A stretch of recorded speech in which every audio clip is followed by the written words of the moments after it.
Septième jour, on continue, on reprend, non pas cette route-là, mais la route du nord du lac. On va aller autour du volcan Krapla. On va voir les éruptions de 1975 à 1984. On va voir des solfatares un petit peu plus au sud. Et puis on va aller voir, essayer d'aller chercher de l'obsidienne, une des plus belles obsidiennes du monde.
Donc un mar, c'est une explosion qui est due en fait toujours la même chose, du contact avec l'eau et le magma.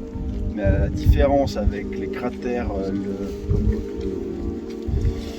Tuff Ring, le cercle de Tuff, c'est que ici le magma n'est pas sorti. C'est Le juste magma était l'eau. en profondeur. C'est juste l'eau qui a. Voilà. Le magma était en profondeur, il circulait, c'était au tout début du cycle. Il circulait, il devait très certainement chercher son chemin dans les fissures. Et en fait, il est rentré en contact avec de l'eau, ou de l'eau s'est infiltrée jusque là, donc grosse quantité, explosion. Et dans ces cas-là, en fait, ça part d'une assez grande profondeur. Et l'explosion, Elle monte très loin. elle ramone tout ce qui est au-dessus avec un gros conduit et ça expulse essentiellement la roche encaissante. Donc la roche qui est l'épaisseur de croûte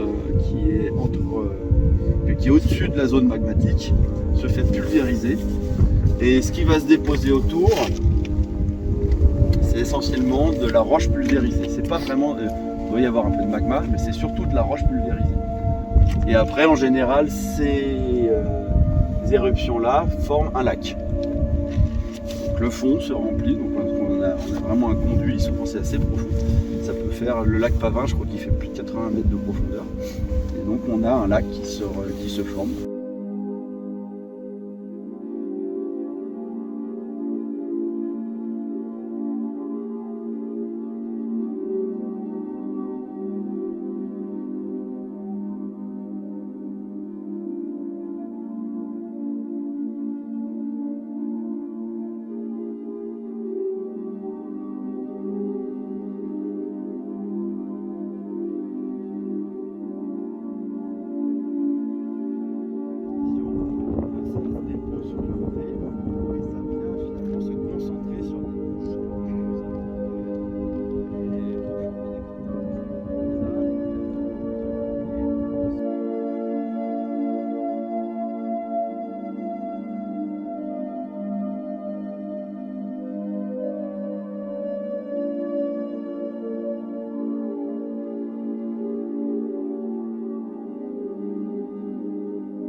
Ça, c'est une série de cônes dans la fissure qui est entrée en éruption au XVIIIe siècle et qui a donc donné cette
8e jour. Alors là, on part dans le nord, on passe la belle péninsule de Turnès et on va remonter les gorges de la Yokulsa jusqu'à Détifos, une des plus grosses chutes d'eau.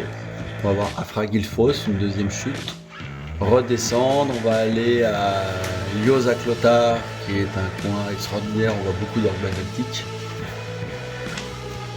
au bord de la rivière, et on va aller à Asbyrgi, qui est un grand canyon en fer à cheval, que les Islandais appellent le fer à cheval de Thor, du cheval de Thor. On revient, voilà.